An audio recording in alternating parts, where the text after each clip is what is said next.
Compañeras y compañeros, dirigentes, asociados, afiliados a la Central Unitaria de Trabajadores en la región de Ñuble, esencialmente, hoy día nos encontramos realizando nuestro primer foro temático, a propósito de que este año se cumplen 55 años desde que el cobre fuera nacionalizado, en aquellos años 70 bajo la presidencia de don Salvador Allende Gossens.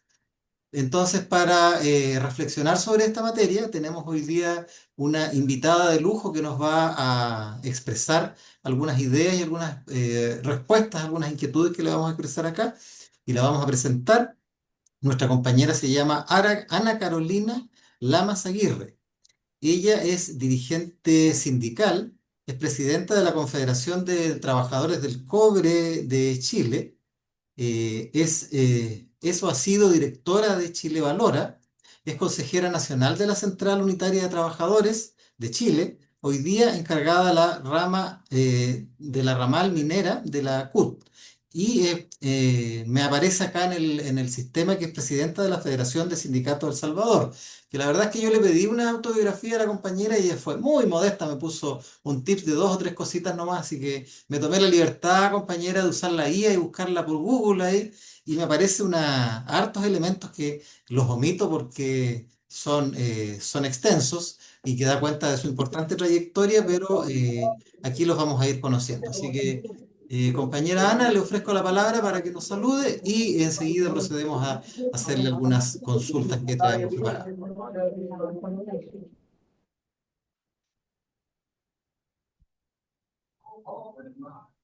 Hola compañeros y compañeras, saludarlos. La verdad es que es un honor para nosotros poder compartir este espacio con ustedes, poder conversar y reflexionar en momentos tan complejos que estamos viviendo, pero que este día, el Día de la Dignidad Nacional, es un día muy importante para nuestro país, que tiene que ver con el tema de la soberanía económica. Así que saludarlos a todos y agradecer poder estar aquí con ustedes. Y bueno, y también me decía y escuchaba que va a estar grabado también esto y a lo mejor otras personas también lo van a poder ver. Así que saludar ahí a todos. Muchas gracias, compañera Ana. Si se escuchan unos ruidos de fondo ahí, porque estamos en una sede sindical, así que la gente interactúa y se saluda muy fraternalmente. Van a almorzar, entiendo ahora. La primera consulta que quisiera hacerle, compañera Ana, es, dado el contexto hoy día, si alguna persona de Nobel generación nos preguntara cómo fue que el año 1971 aprobó de manera unánime, es decir, la izquierda, el centro y la derecha, la nacionalización. ¿Qué ocurrió allí o qué fibra nacional tocó ese acuerdo más allá de las diferencias políticas de la época y que permitió efectivamente concretar este hecho histórico? Bueno, primero, a través del tema de la intervención y para poder conocer algunos elementos, como muy bien lo señala el compañero, yo lo quise relevar en tres hitos que son importantes. ¿Ya? Uno primero, el tema de la nacionalización, tiene que ver con el tema de la soberanía. Y ese día tan importante, el día 11 de julio de 1971, donde se hace efectivamente el tema de a largo tiempo una correlación de fuerza para poder llegar a ese momento donde se aprueba el tema de la nacionalización del tema de la minería, incluido el tema del cobre y todos nuestros recursos mineros. Este hecho histórico trascendental en la historia de nuestro país eh, es un hecho histórico que principalmente tenía un objetivo, que como habíamos hablado anteriormente, o como lo que dice la historia, ¿cierto?, de nuestra independencia, pero no teníamos independencia económica, por lo tanto este hecho era fundamental. Y tener independencia económica y política era en síntesis un acto de clara y auténtica dignidad nacional, y por lo mismo se llamó el Día de la Dignidad Nacional. El segundo eje relevante que creo que es importante es la reacción que tuvo, ¿cierto?, Estados Unidos.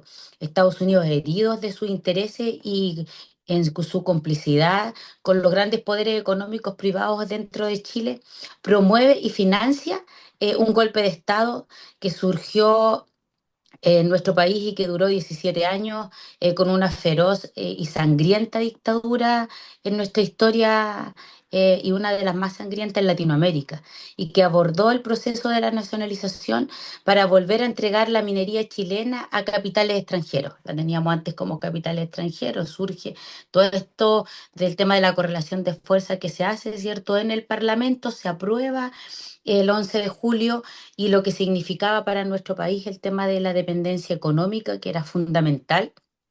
Y en ese sentido, claro, hay otro segundo eje, lo que ocurre, ¿cierto? Y cómo se siente dolido Estados Unidos porque ustedes saben que principalmente en el tema de Codel, con las mineras que estaban, son mineras transnacionales, principalmente de Estados Unidos. Y hay un tercer eje, ¿cierto? Que es muy relevante, que tiene que ver posteriormente después con eso, que viene después del proceso, la desnacionalización, que en esta parte donde tristemente, ¿cierto? En nuestra historia, después de todo un proceso que tuvimos, viene el tema de la desnacionalización y que después se profundizó en los gobiernos democráticos, entregando a través del decreto 600 nuestros principales yacimientos mineros. Y en ese sentido también entregando, y ustedes también saben el tema del litio, también en esos tiempos nos dijeron, ¿cierto?, que el cobre iba a quedar obsoleto. Hoy día lo que tenemos es que el cobre, el litio y las tierras raras son matriz energética del tema de la electromovilidad, la inteligencia artificial, la robótica. Entonces, en realidad, como no han mentido siempre, nos siguen mintiendo también hoy día. Entonces, en ese sentido, nosotros lo focalizamos en estos tres ejes: uno, la nacionalización, la reacción de Estados Unidos, y en tercer tema relevante, el tema cómo se fue desnacionalizando también el tema del cobre y devolviendo nuevamente el escenario, que es difícil a través de capitales extranjeros, transnacionales, que logramos, ¿cierto?, en un periodo poder nacionalizar y todo lo que significó para Chile ese proceso. No sé si podemos continuar Sí, inmediatamente. claro. Sí, Recordar, ya. recordar, compañera, que en esa época el presidente Allende llamó al cobre el sueldo de Chile. Eso, Sí, y también hubieron. mirado desde lo práctico, ¿cómo se tradujeron esos excedentes en obras públicas, salud, educación para el país? O sea, cuando uno, efectivamente, cuando se trata del tema de la independencia económica y los recursos y nacionalizar efectivamente el tema del cobre, lo que generaba y el proyecto a largo plazo era que Chile fuera un país desarrollado. O sea, con lo que teníamos y con las riquezas que tenemos, Chile hace mucho rato podría haber sido un país desarrollado, y es lo que nuestro compañero Salvador Allende pretendía, ¿cierto?, antes de que fuera truncado por este segundo elemento que yo les manifiesto, y que fue lo doloroso que tuvieron porque se vieron afectados en sus intereses económicos Estados Unidos, y eso podría haber generado más vivienda, mejor salud, mejor educación, educación gratuita, que era el proyecto tan importante, el proyecto del gobierno de Salvador Allende. Y creo que esa es una tremenda relevancia que tenía. Y cuando también decíamos, Jorge muy bien lo dice, Chile se pone pantalones largos, que era uno también de los eslogans que también teníamos en ese tiempo, y que eso es lo que significaba, era entregar más dignidad efectivamente para el tema, para el pueblo de Chile, y que todos viviéramos mucho mejor.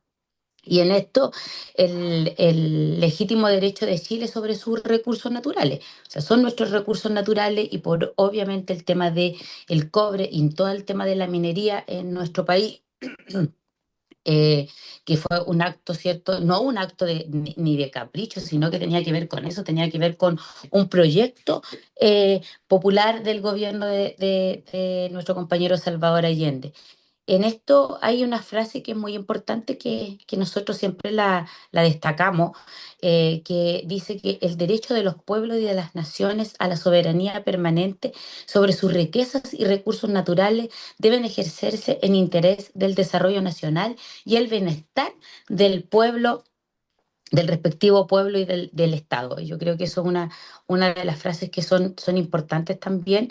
Y hay otra frase también que tiene que ver también con el tema de la soberanía, que siempre también la recordamos, es que la, mm, la violación a los derechos soberanos de los pueblos y las naciones sobre sus riquezas y recursos naturales es contraria al espíritu y a los principios de la cooperación internacional y a la a la perseverancia de la paz en los pueblos. Yo creo que esas son cosas que también son importantes porque lo que hoy día ocurre y lo que ocurre a través de la intervención que hace Estados Unidos con con los pueblos, principalmente, bueno, del mundo, es no respetar, ¿cierto?, estos principios que son básicos del tema de soberanía y derechos humanos.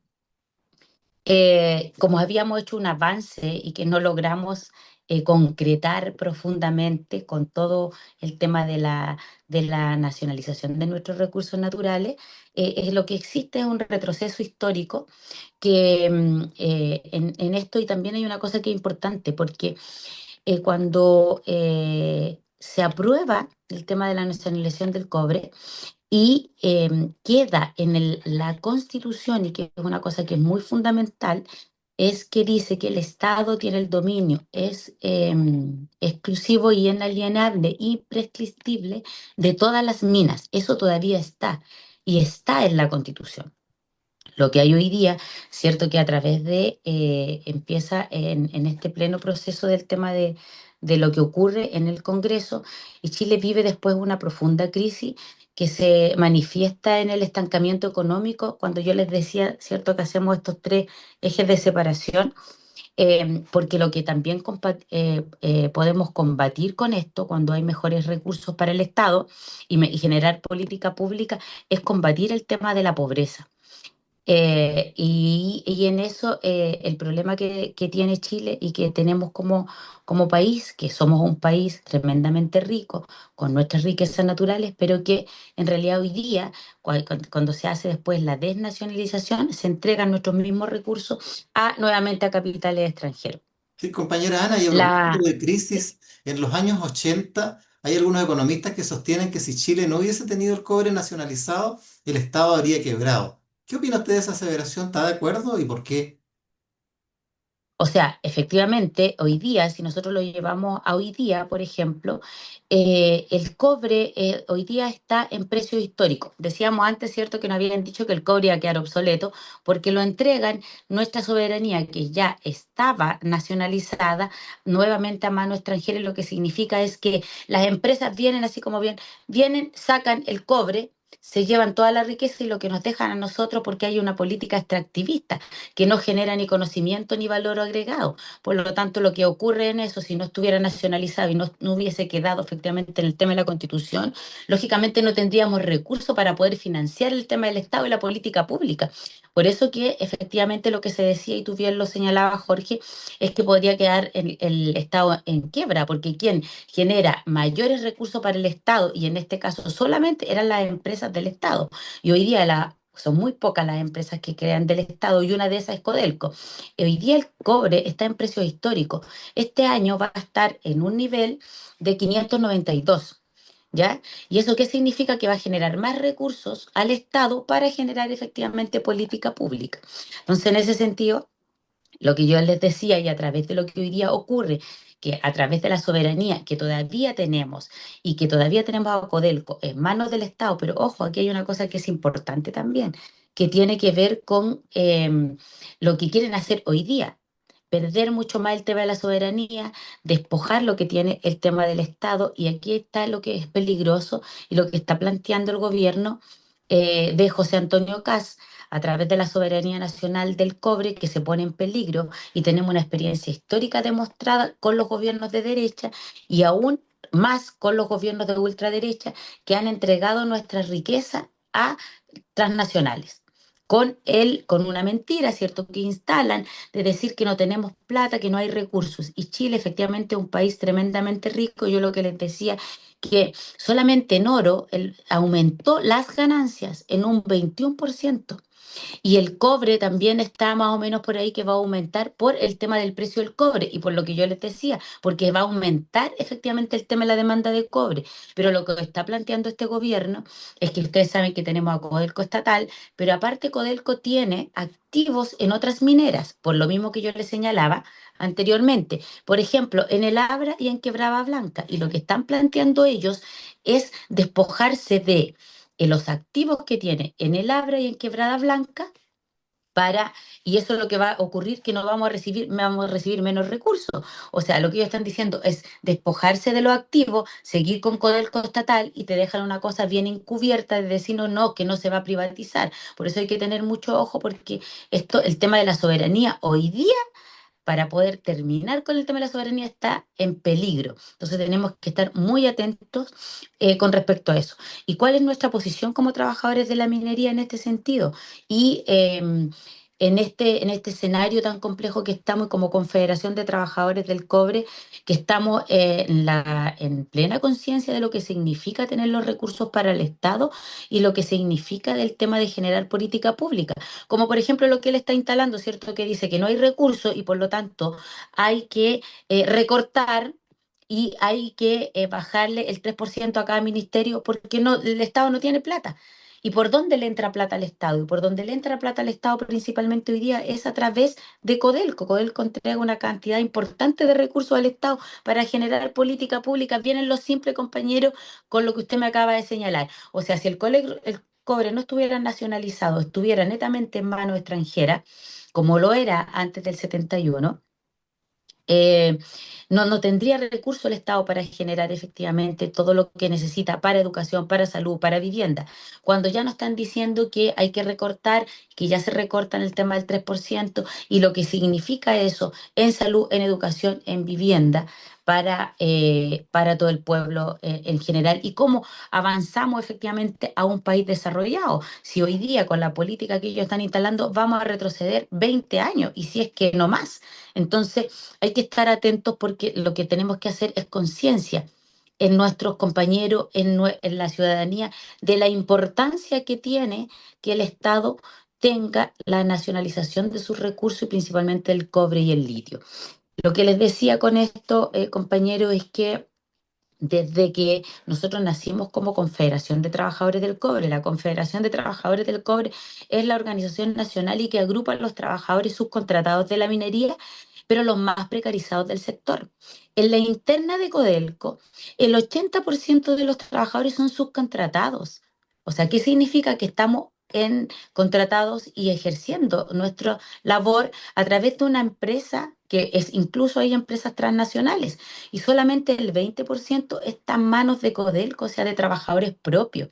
Entonces, y las condiciones que tenemos ahí son brutales en comparación a lo que tienen los trabajadores de planta, que la verdad que lo que nosotros decimos, y esto va de la mano con la desnacionalización, compañero, si ustedes lo ven nacionalizado al 100% y después fueron entregando nuestros recursos, primero, ustedes ven BHP, Escondida, El Abra, los Bronce, eso están todos en la minería privada. ¿Ya? Y dentro de esa minería privada también hay trabajadores mucho más precarizados que somos nosotros, que es el 80% de los trabajadores en la industria. Y en Codelco también somos el 80%. Entonces, en ese sentido, lo que hubo, y que si uno lo mira en un gráfico, fueron desnacionalizando y también fueron externalizando los servicios. O sea, el tema de la precarización del empleo va de la mano también con esto. Entonces, el subcontrato es una forma de precarización del empleo. Entonces, en este sentido, es el lado que nosotros representamos y que lógicamente nosotros no podemos entregar nuestros recursos por lo que significa, porque pediríamos todo tipo de soberanía. Cuando ya en la interna lo que yo le digo y lo que ocurre es lo que nosotros estamos manifestando, pero sí lo que hay es que Codelco es una empresa del Estado y entrega grandes recursos para generar política pública y por eso tenemos que defenderla, defender a Codelco estatal. Y esa es una de las líneas que nosotros hemos fijado como confederación, que tenemos tres ejes fundamentales desde que nos organizamos como confederación y como trabajadores del cobre. Nosotros retomamos el antiguo nombre de la Confederación de Trabajadores del Cobre, que jugó un rol fundamental en dos etapas muy importantes de la historia de nuestro país.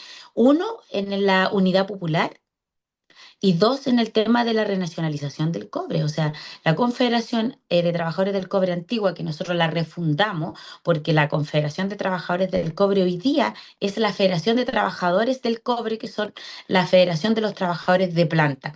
y nosotros tomamos ese legado con estos ejes que son fundamentales. Uno, la renacionalización del cobre y todos nuestros recursos naturales.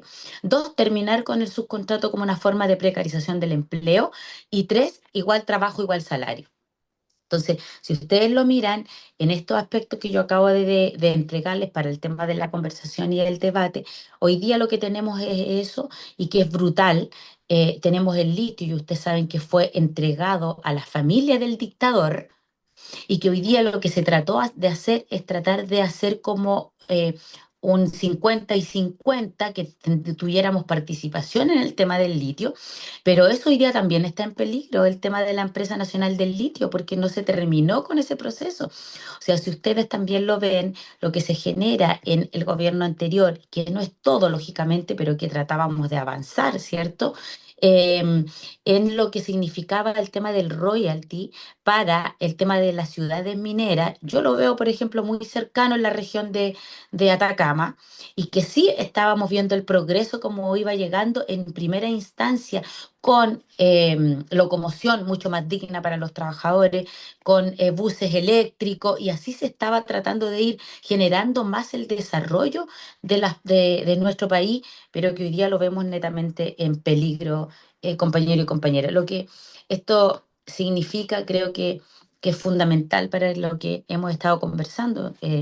Y la idea es que podamos también conversar. Yo le entrego estos elementos a grandes rasgos, que es lo que tratamos de ir analizando también en la Confederación de Trabajadores del Cobre. También decirle que nosotros como Confederación participamos en el coordinador de los trabajadores de la minería, donde están las 7 organizaciones más importantes del sector, y también generando esta conciencia, y que hemos sacado declaraciones donde defendemos efectivamente a Codelco estatal por lo que significa esto y lo que significa para nuestro país. Creo que estamos en momentos muy complejos, creo que tenemos que trabajar mucho más en el tema de la unidad de la conciencia de clase. Creo que hoy día hay que unirle. Quiero saludar, veo a las compañeras de la salud acá, porque han estado dando una tremenda batalla, han salido a la calle, eso es lo que hay que hacer, porque si no, no vamos a poder frenar este gobierno nefasto que tenemos de verdad, con lo que significa de generar el tema de que esto, lo que nosotros hemos evaluado, que puede generar una crisis, que ya estamos en una crisis valórica en el mundo, no solamente en nuestro país, pero esto puede generar una crisis incluso sanitaria. Si no tienen todos los recursos, si ya no era suficiente, imagínense cómo vamos a enfrentar esto que ellos están planteando con el tema de su mega reforma, que la verdad que lo único que hace es proteger a los más ricos y no avanzar efectivamente en un país que sea mucho más digno. Así que tenemos todas esas dificultades y lo que necesitamos es poder unirnos más, porque si no, la crisis va a ser mucho más profunda y, como les decía, saludar a los compañeros que han estado manifestándose y también a los estudiantes que siempre nos entregan, ¿cierto? Tremendos ejemplos para defender lo que tanto nos ha costado, y que en este sentido, compañero, es tan doloroso porque en el tema del mundo del trabajo, 40 horas, ley CARI, negociación colectiva, el tema de los grupos negociadores, lo que nos había costado avanzar, hoy día lo que pretenden es, insisto, retroceder más de 20 años, y que de verdad que una de las cosas fundamentales es el tema de la nacionalización y la soberanía de nuestros recursos naturales. Así que yo vuelvo a saludar a los compañeros por este conversatorio y esta reflexión que tenemos que tener día a día, y la importancia que significa y la importancia que tiene para el tema de nuestro país, y de cómo vamos cortando las brechas de desigualdad y vamos combatiendo, ¿cierto?, la pobreza, la delincuencia, porque para todo lo que necesitamos hacer necesitamos recursos, y recursos tenemos. Chile es un país tremendamente rico, tiene cobre, tiene litio, tiene tierras raras, tenemos ganadería, tenemos agricultura, tenemos pesca. Pero hoy día estamos en manos de gente que es nefasta, y que ojalá el pueblo en lo general pueda generar la conciencia y podamos defender, trabajar en resistencia para no retroceder en derechos y en beneficios que tanto nos ha costado ganar.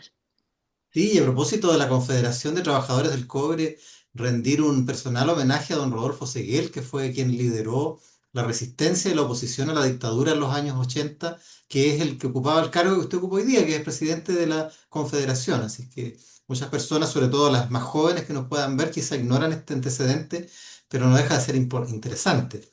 Pero para seguir hablando de cobre, yo quisiera volverla otra vez como recurso natural y llevarla a lo siguiente.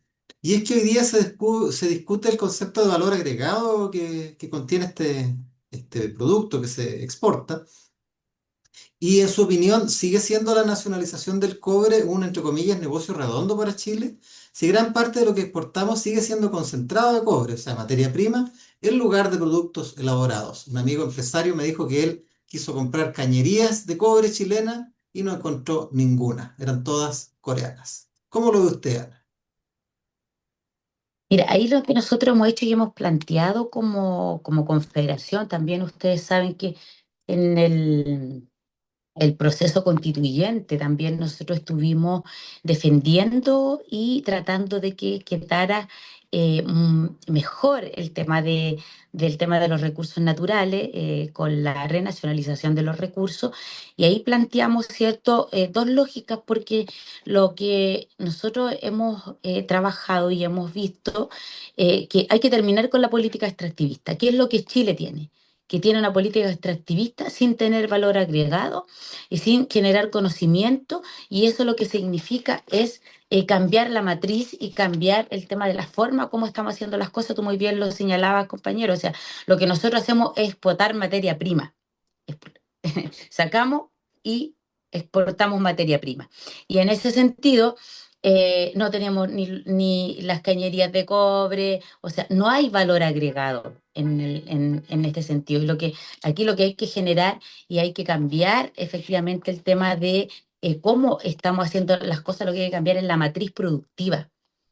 ¿Ya? Y la matriz productiva, ¿cómo la cambiamos? Con voluntad también, pues con voluntad política de que lo que se haga, que no solamente estemos produciendo el tema de la materia prima y exportar materia prima, sino que terminar con el extractivismo, generarle valor agregado y cambiar a el tema. Incluso se puede hacer hasta generar conocimiento a través de los institutos, del tema de las universidades, etcétera, y que obviamente cambiemos la matriz productiva. Eso es lo que tiene que hacer Chile para poder generar y llegar a ser un país desarrollado.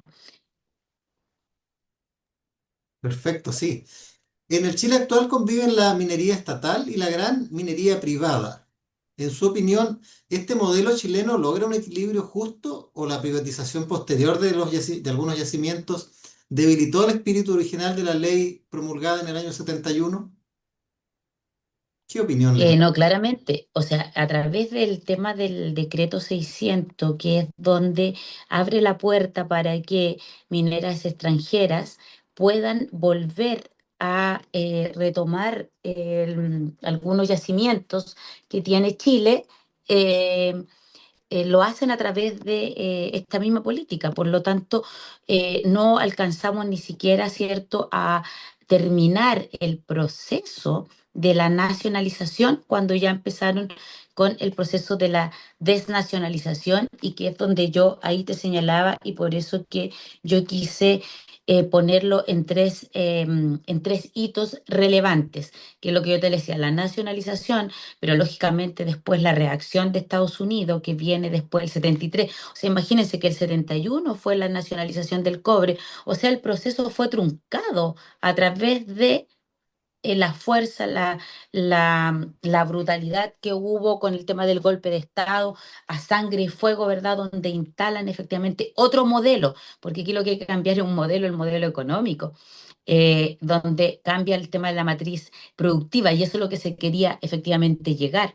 Y en ese sentido fue truncado por esto, y por eso que yo señalo en el segundo eje la reacción que tuvo Estados Unidos, y después posteriormente lo que hubo a través de lo que tú me señalabas es volver de nuevo y empezar y entregar yacimientos para que inviertan, y con esta misma lógica, ¿cierto?, que hoy día escuchamos, que inviertan en nuestro país, etcétera. Volvimos a el tema de la desnacionalización, por eso que nosotros hablamos de renacionalización, porque el porcentaje de nuestros recursos están hoy día en mineras extranjeras, que lo que no hacen y que se trabajó harto para generar una correlación de fuerza que permitiera avanzar hacia un royalty, efectivamente un royalty minero, que las empresas pagaran un impuesto y que quedara efectivamente en nuestro país, porque se llevan todas nuestras riquezas, pero lo que nos dejan es la contaminación y el hoyo, como decimos nosotros, y todas las riquezas se las llevan y las ganancias las grandes mineras. Y creo que esos recursos debiesen quedar en nuestro país y lógicamente eso agrandaría nuestra caja y mejoraría las condiciones y mejoraría la calidad de vida de todos y todos nosotros. Sí, aportando un insumo nada más, señalar de que la gran minería privada del cobre se abre en los años 90 con el regreso de la democracia. Entonces, y hay que recordar también que Estados Unidos en esos años era partidario que la dictadura del general Pinochet terminara y hicieron una serie de gestos. Recordar al embajador Harry Barnes en esa época que jugó un rol muy activo de oposición a ese régimen y algunas personas más imaginativas que yo señalan de que fue la moneda de cambio que pidió Estados Unidos para efectivamente dar ese paso, tal cual hoy día, por ejemplo, en Venezuela, para sacar al señor Maduro del poder lo que ellos piden a cambio es apoderarse del petróleo, que lo han hecho en esos términos, y por lo tanto habrían repetido el modelo. O sea, es un país que no da puntada sin hilo, como decimos en el campo, y esa puntada la dieron muy a favor suyo, y aquí estamos donde estamos, pero ni siquiera el general Pinochet se atrevió a tanto de desnacionalizar, como usted dice, el cobre, sino que lo hizo la democracia en conversaciones secretas con el Departamento de Estado norteamericano. Y por lo tanto eso nos lleva a generar ciertos aprendizajes. Y aquí la consulta.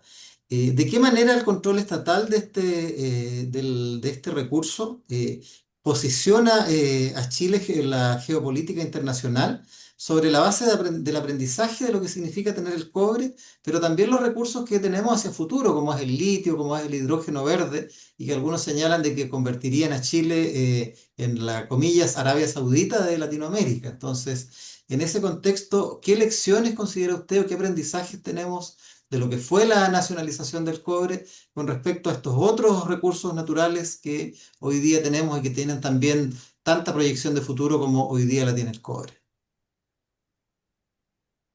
Sí, yo creo que dentro de lo que hemos visto, y si uno hace un comparativo, efectivamente tiene que ver cómo nosotros vemos y generamos efectivamente el tema de política pública y cuáles son los intereses reales que existen para poder, uno, mejorar el país, mejorar la calidad de vida de las y de los ciudadanos, de los trabajadores y las trabajadoras, y lógicamente ellos tienen una mirada completamente distinta y que es lo que habíamos dicho de extractivismo, de seguir, ¿cierto?, llenándose los bolsillos para algunos.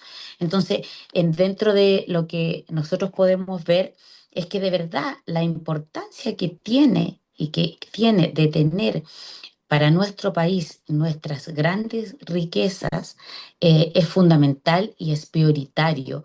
Y una de las cosas que a través del tema de ¿cierto?, la burguesía, que tratan de un capitalismo que es un capitalismo salvaje y que aquí lo demuestra cuando lo que hacen es extraer solamente y no generar ninguna política pública, ni poder generar ni mejorar la calidad de vida de las y los trabajadores, de la ciudadanía en lo general.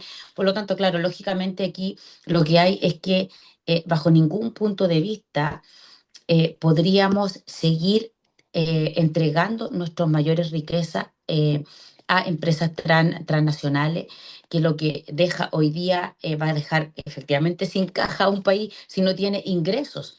Y en este caso lo que hace la renacionalización del cobre es generar ingresos para el Estado para poder seguir generando lo que yo decía, política pública. Y en ese sentido tenemos que generar mucha conciencia de lo que significa y de lo que significó el tema de la renacionalización del cobre y nuestros recursos naturales. O sea, lo conversábamos recién y lo recordamos también. O sea, cómo entregaron el litio a la familia del dictador, donde porque con esta lógica, porque nos decían que iban a quedar obsoleto todo lo que es el tema del cobre, el litio, y hoy día vemos que es totalmente distinto. Entonces yo creo que tenemos mucho que trabajar, que mucho que reflexionar, pero también hay que trabajar en el tema de la unidad y generando el tema de la conciencia de clase, porque por algo, ¿cierto?, se hizo en este acto tan importante, porque lo que significaba para la economía y la política en un acto tan claro, tan profundo, tan auténtico del Día de la Dignidad Nacional. Y yo le voy a hacer la última pregunta que le tengo preparada antes de ofrecerle la palabra a las compañeras y compañeros que seguramente desean hacerle más consultas. Pero la última que le quisiera señalar yo en este interrogatorio al que la he sometido y que ya le agradezco desde este minuto su buena voluntad, es si bajo su perspectiva el Estado es quien debe ser el dueño de ese recurso, que es el mejor camino. Hay otras personas que lo ven de una manera diferente, entonces si usted está de acuerdo con eso o tiene matices o lo ve como una mixtura, ¿cómo lo podría desarrollar usted, Ana? Y enseguida le doy la palabra a la persona que me la está solicitando. O sea, absolutamente. Yo acabo de responderle anteriormente lo que significa que el Estado tenga el dominio absoluto, exclusivo, inalienable y imprescriptible de todas sus minas. Lo Sí, que pero significa para... como gestor Ah, me refiero, más que como dueño. ¿Puede haber, por ejemplo, espacio para los privados, para una cosa, una administración mixta? ¿O usted considera o sea, que a mí me parece que el Estado debe tener eh, o sea, el derecho de todos sus recursos naturales. Eh, Porque es lo que efectivamente resulta. O sea, yo creo que esto de de lo mixto, de cómo llegamos a eso, porque desde la mirada nuestra, desde la mirada de la izquierda, tenemos una mirada completamente distinta a lo que, cómo lo hacemos y lo que yo les manifestaba recién. Esto nos generaría que podríamos hacer... cambiar la matriz productiva. Cambiando la matriz productiva, lo que vamos a hacer incluso es generar más empleo. Se va a fomentar efectivamente el tema de la industria, o sea, generar una industrialización del tema del cobre, donde nosotros podríamos hacer nuestros propios cables, nuestras propias cañerías, y creo que también ahí lo que nos hacen es jugar, ¿no es cierto?, con una cosa, decir, no, es que nosotros no tenemos todas las capacidades, creo que tenemos todas las capacidades para poder generar eso y mucho más, y que antiguamente, antes de los años, antes del golpe, también existía y existían otros derechos también que son fundamentales que también van de la mano. Creo que el Estado tiene que tener el dominio de todos sus recursos naturales. Y eso es lo que nosotros hemos defendido también como Confederación de Trabajadores del Cobre y que también hemos tomado el legado de la antigua Confederación para poder ir generando también conciencia en lo que significa. Si ustedes lo recuerdan, hace un tiempo atrás, o sea, nosotros lo que hemos dicho es el cobre está por el cielo, pero la salud por el suelo, la educación por el suelo, y eso nos generaría para poder mejorar calidad de vida y dignidad para todos.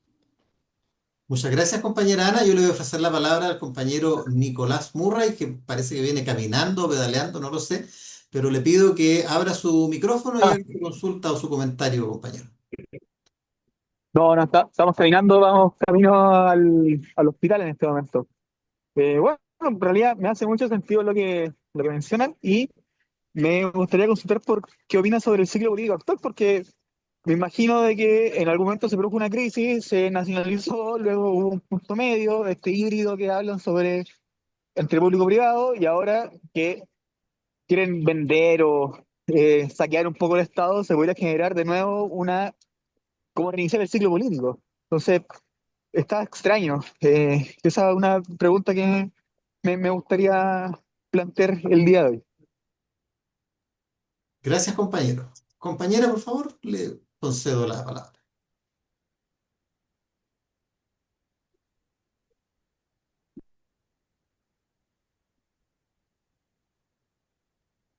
¿Me escuchan?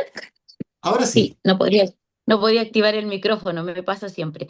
Eh, no, yo creo que tiene que ver con varias cosas. Una de las cosas también es que ustedes saben que a través del tema de la política extractivista, muy bien lo decía el compañero, tiene que ver con el ciclo, pero la política extractivista, o sea, no protege la vida, no protege el medio ambiente, no protege las comunidades, o sea, tiene que haber y generar a través de este desarrollo económico de la soberanía de nuestro país una cosa que vaya en especial relevancia con lo que yo acabo de señalar.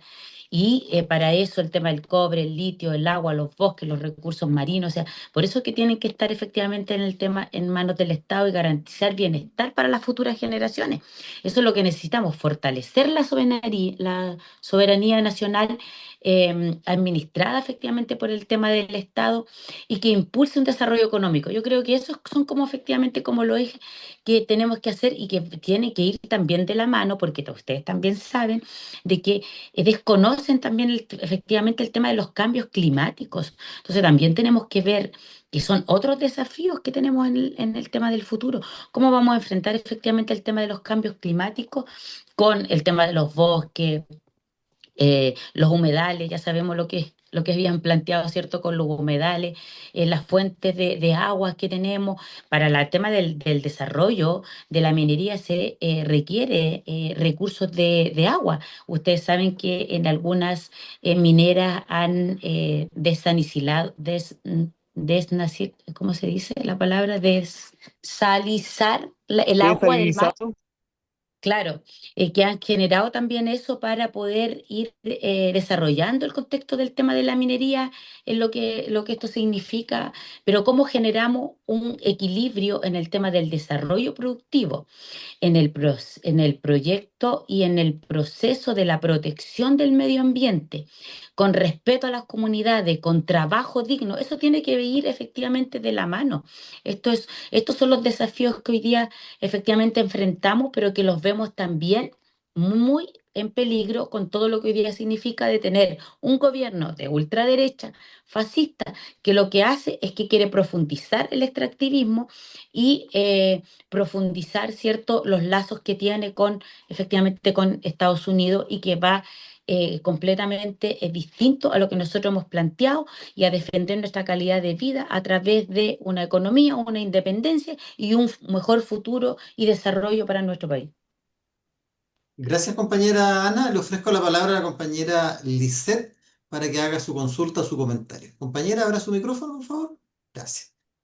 Hola, buenas tardes. Bueno, agradecer esta interesante instancia. Primero, hacer una reflexión de la importancia que tiene esta temática y el tener los conocimientos necesarios también, porque lo que pasa en el área, cierto, minera, finalmente, como bien decía la expositora, nos influye a todas las distintas áreas en las cuales trabajemos, sea educación, salud.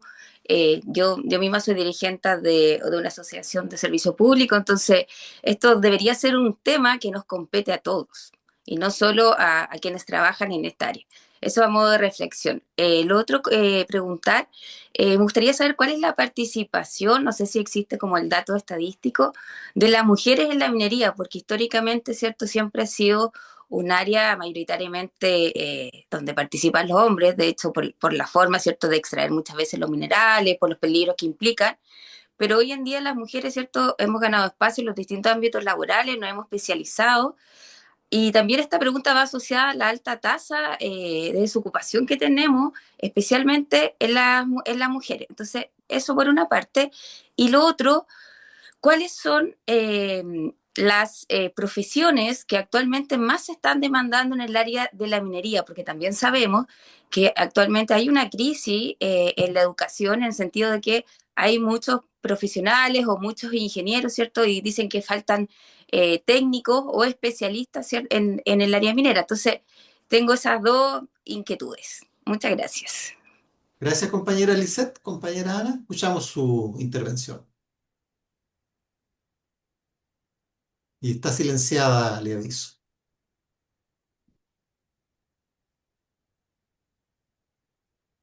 Y sigue silenciada.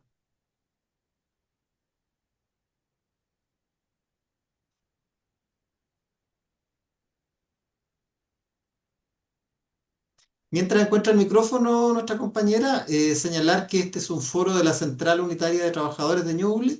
Yo he visto el color verde, tengo la bandera de mi gremio porque estoy en la sede de la Confedeprus, pero es un foro de la Central Unitaria. Así que, compañera Ana, si logró activar el micrófono, Ahora sí, es que tengo un no, no problema lo apague, por favor, porque técnico. si no vamos a volver a Sí, no, silenciar. La escuchamos. sí. Ahora me escuchan bien, ¿cierto? Sí, Sí, no quería agradecer la pregunta porque mira, uno también cada vez que está en algún conversatorio siempre hace reflexiones y siempre también de estos espacios o son espacios de aprendizaje, ya aprendizaje común también. Y uno en su calidad y en su rol, eh, siempre a mí se me olvida mencionar un tema que es fundamental que tiene que ver con el tema de mujeres en minería. Somos en un área que es altamente masculinizada, ¿ya? Y hemos hecho un trabajo que signifique que hay una participación real de la mujer en minería, no solo por un número. Yo creo que hay una cosa que es bien brutal también, pero sabemos que para poder avanzar, esto del tema de los quórum es un paso, pero creo que no es lo fundamental en ese sentido que nos miren tampoco como un número, porque creo que es más discriminador que lo que hemos vivido como mujeres. Y en ese sentido, nosotros hemos aumentado la participación de mujeres en minería. Dos cosas. Uno, las mujeres en minería no están desde ahora solamente, están desde hace mucho tiempo. Ustedes saben que hay un tema, ¿cierto?, con el tema de la mujer, no sino la inserción de la mujer real en algunas áreas y industrias que son altamente masculinizadas, pero también en otras áreas, porque lo que nosotros hemos hecho son labores de cuidado y lo que nosotros hemos planteado y lo que hicieron, ¿cierto?, es, por ejemplo, lo que hacíamos las mujeres, la alimentación, el aseo y labores de cuidado han estado siempre en minería.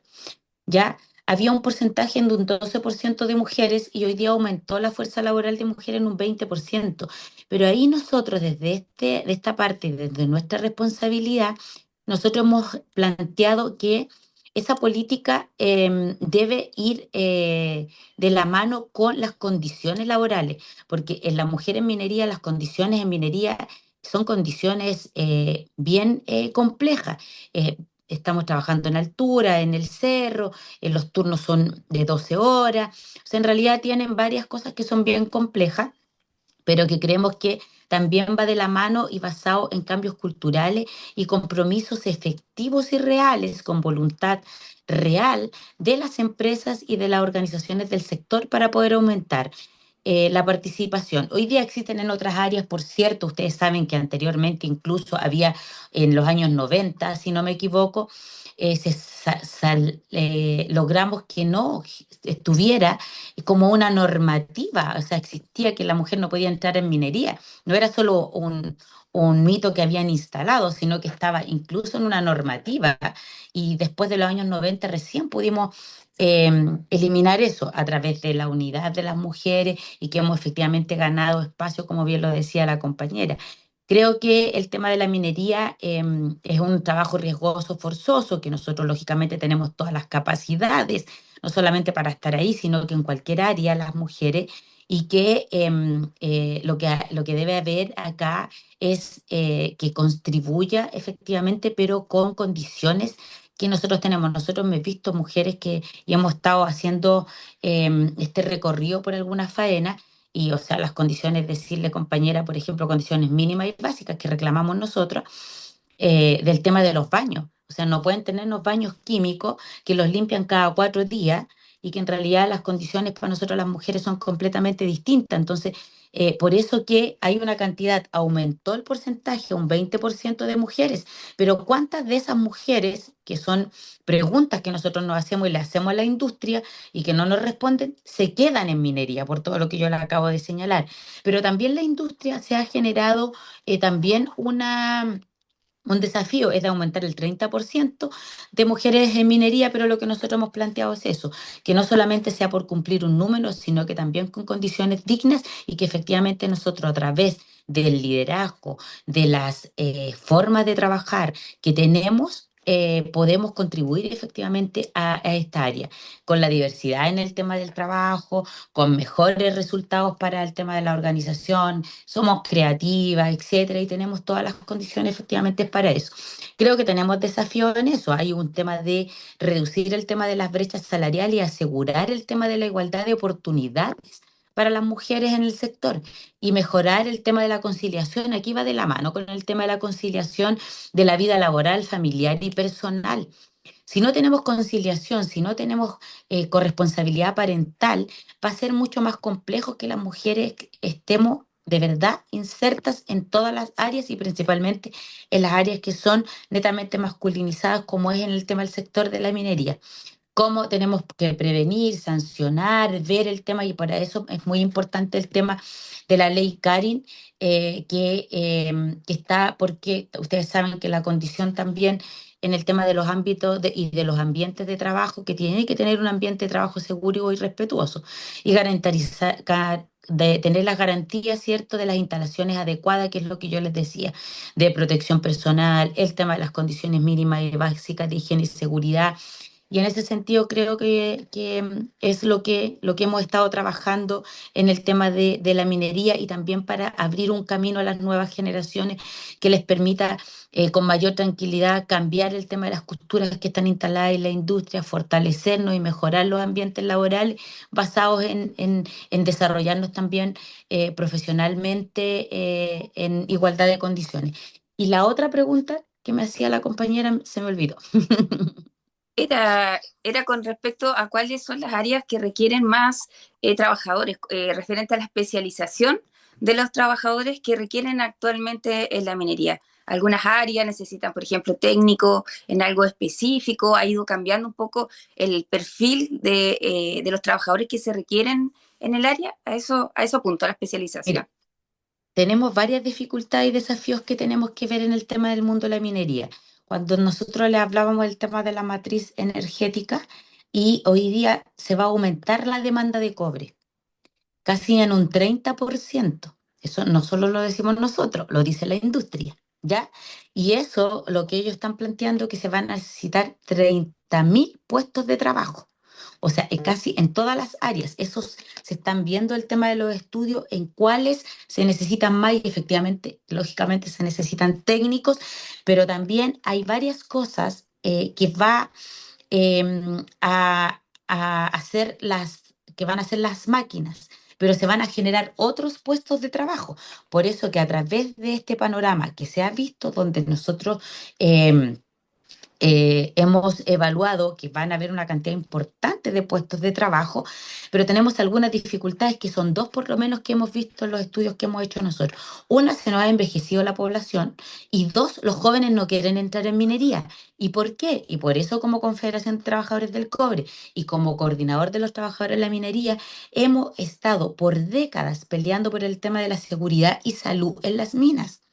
Nosotros se ratificó el convenio 176, que fue un compromiso del gobierno anterior y que lo cumplió, pero después de esos tuvimos que hacer la política de seguridad y salud en una instancia tripartita, que estaban las empresas, el Estado y los trabajadores, y que eso está entrampado en Contraloría todavía. Entonces tenemos esa dificultad, y cómo vamos a enfrentar esos desafíos, porque la industria lógicamente tiene que cumplir, porque van a quedar puestos de trabajo, y hay efectivamente puestos de trabajo que específicamente eh, pensamos que son técnicos, pero que también hay que ir visualizando mejor en este desafío que hoy día tenemos para la industria, ¿ya? Pero que va a generar empleo, va a generar empleo, va a generar nuevos empleos, va a generar nuevos empleos. Pero ¿cómo hacemos también un tema que es fundamental, que tiene que ver con el tema de la mano de trabajo decente, que tiene que ver con el tema de la transición justa? Porque hay trabajadores que los podemos reconvertir para poder generar otros puestos de trabajo que nos permitan también cumplir con estos desafíos que va a tener la industria, porque va a aumentar efectivamente el tema de la demanda de cobre. Eso, compañeros y compañeras.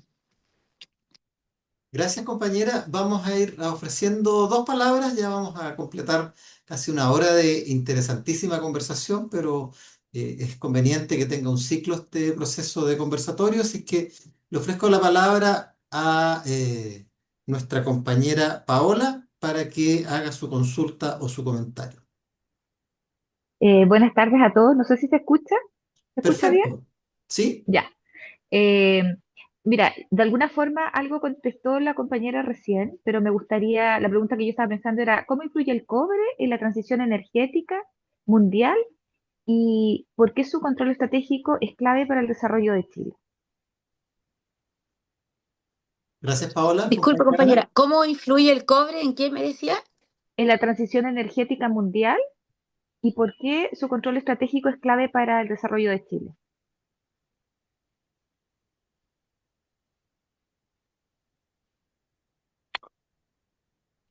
¿Aló? ¿Aló? Ahí sí ¿Ahí? parece. Sí, sí, sí. Ahí sí. Sí, mira, es que es súper importante lo que la compañera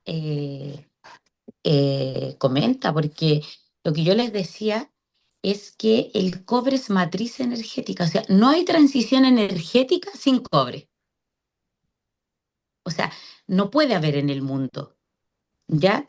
Es como la matriz a través de lo que es la conducción eléctrica que produce ¿cómo se llama? La condición energética. A ver cómo lo explico. Primero, no puede haber transición energética sin cobre, porque es una de las bases y es la matriz para producir, para transportar y para almacenar energía limpia. Ese es como el tema del... No, estaba como hilando bien para que se entendiera. ¿Y por qué el cobre es tan importante? Porque es energía renovable. Los vehículos eléctricos hoy día Mm. lo que necesitan es el 60, 80 kilos de cobre para poder hacer la combustión interna, ¿ya? Necesitamos también eso a través del tema de las redes eléctricas, almacenamiento de energía, el tema de las baterías, incluso el tema del litio. Ustedes, no sé si saben, el litio incluso sirve para el tema de medicamentos para la depresión. Entonces, es muy importante el tema de nuestros recursos naturales a través del tema de la energía limpia, del tema de la electromovilidad, transformar efectivamente esto del tema de lo que es la energía renovable con un sistema eficiente. Y esto lo que significa para Chile, lógicamente, si somos el mayor productor de cobre del mundo. Chile es el país, el mayor productor de cobre del mundo. Por lo tanto, lo que se requiere y lo que hoy día estamos conversando tiene una tremenda relevancia, como lo señalaba anteriormente. Chile, estratégicamente en el mundo, eh, y Codelco es el tercer país, o sea, somos en Codelco la empresa, es una empresa de categoría de clase mundial con lo que nosotros hemos señalado. Entonces, esa es la importancia que efectivamente tiene. Entonces, agregar el valor al cobre dentro de nuestro país, proteger el medio ambiente y el agua, o sea, generar garantías en la riqueza de los minerales y beneficiar el tema de las comunidades, porque tiene que ir de la mano con el tema del diálogo social tripartito para poder ir generando esto y tiene que ir de la mano, como yo lo decía anteriormente, con promover el tema del trabajo decente, especialmente para los trabajadores que somos los más precarizados del sector, e impulsar que efectivamente, porque mira, ningún país que avance efectivamente el tema del desarrollo con las tremendas riquezas y lo que significa el tema del cobre para nuestro país, es imposible que lo haga con trabajo precario y el subcontrato es una forma de precarización del empleo, porque quienes generamos la riqueza de lo que estamos conversando somos las y los trabajadores y principalmente los trabajadores subcontratados. Por lo tanto, no existe desarrollo de ningún país del mundo si no va de la mano con un desarrollo de los trabajadores, con un trabajo decente que le permita, ¿cierto?, vivir dignamente. Creo que la transición energética no puede contribuirse solo como algo, como digamos el mineral, sino que debe tener el tema también del tema de la justicia social. El cobre es el que mueve hoy día el desarrollo y es el que nos puede mover el desarrollo de nuestro país, pero también con empleo digno, con empleo decente, con igualdad de oportunidades para las mujeres, con respeto al medio ambiente, con diálogo social tripartito que garantice, ¿cierto?, condiciones mínimas y básicas para todos y todas y que de verdad el futuro de la energía también depende del futuro de quienes lo generamos día a día, que somos las y los trabajadores. Gracias, compañera Muchas Ana. gracias. Compañero Carlos Jara.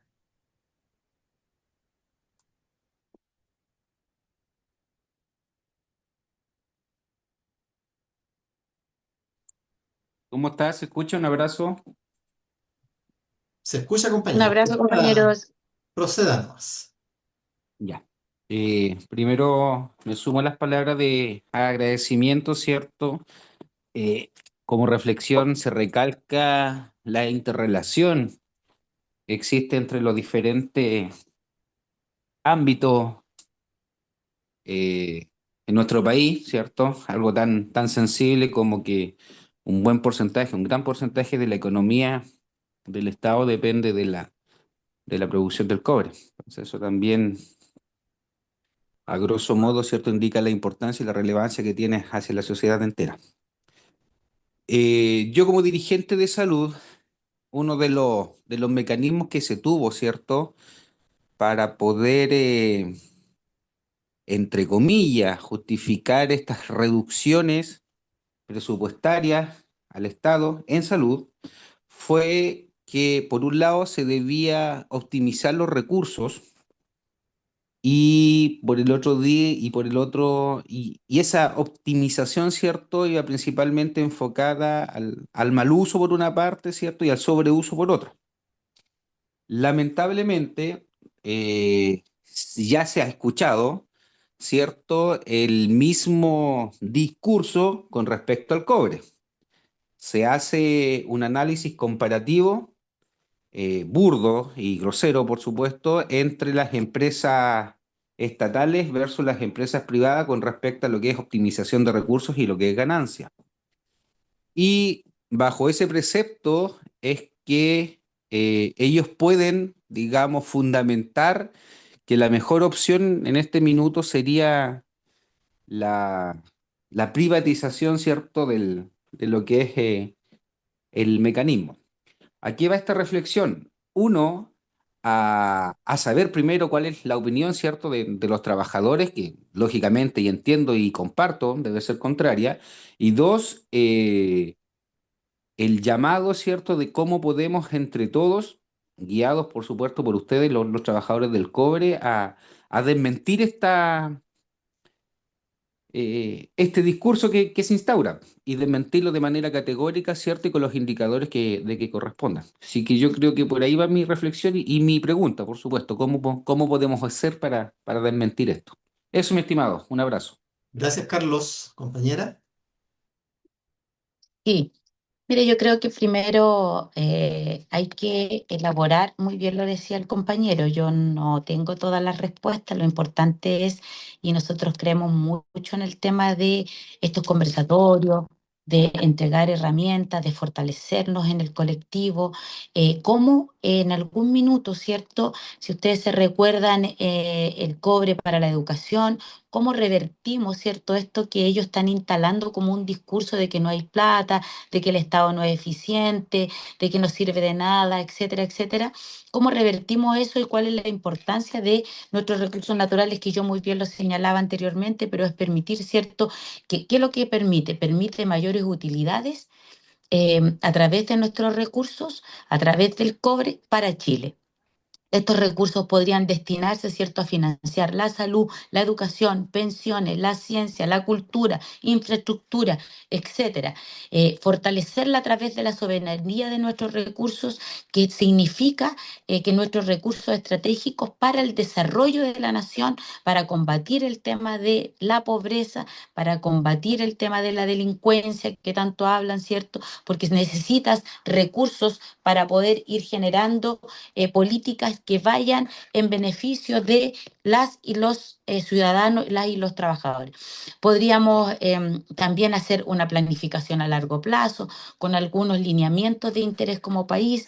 El Estado necesita realizar inversiones que signifiquen asumir mayores riesgos financieros, que eso es normal, pero lo que yo les decía, se va a aumentar la demanda de cobre por lo mismo que yo les acabo de señalar, por el tema de que va a seguir creciendo el tema de la electromovilidad, la robótica, la inteligencia artificial, o sea, ¿para qué significa, para qué sirve el tema del cobre? ¿Cómo? ¿Cómo se llama? Es la matriz, es matriz energética. que podrían afectar, ¿cierto?, la confianza, o sea, lo que hoy día podría afectar la confianza de algunos inversionistas o que nos compren, ¿cierto?, es lo que hoy día está pasando. O sea, instalar un discurso de lo que hoy día instala este gobierno de ultraderecha, que estamos en quiebra, primero es una mentira. Y segundo, se instala una cosa como esa, que ustedes saben que salieron después a revertirlo, porque lógicamente no les convenía, porque pierde la confianza en otros países.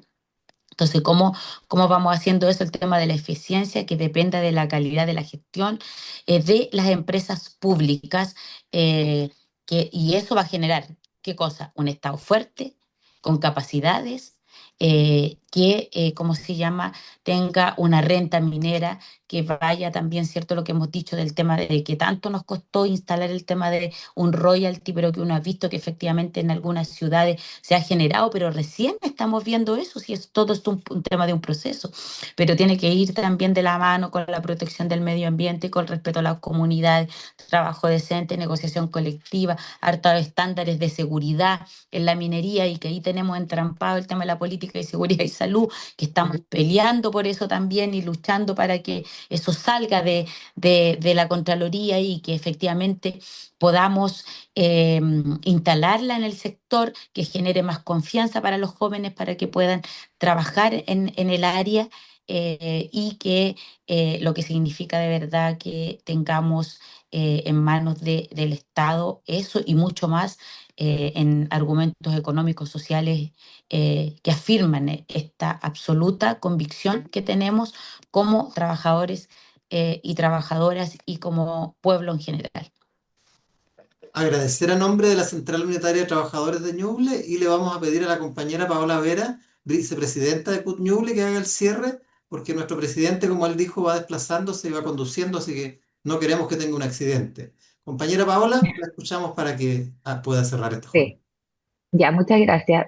Bueno, como bien dice Jorge, en nombre de la Central Unitaria de Trabajadores, queremos agradecer muy sinceramente a nuestra compañera poder haber compartido este valioso tiempo de diálogo y reflexión en este conversatorio conmemorativo del Día de la Dignidad, porque de verdad que ella se nota que maneja mucho información que nosotros teníamos alguna, pero hemos podido profundizar afortunadamente hoy día.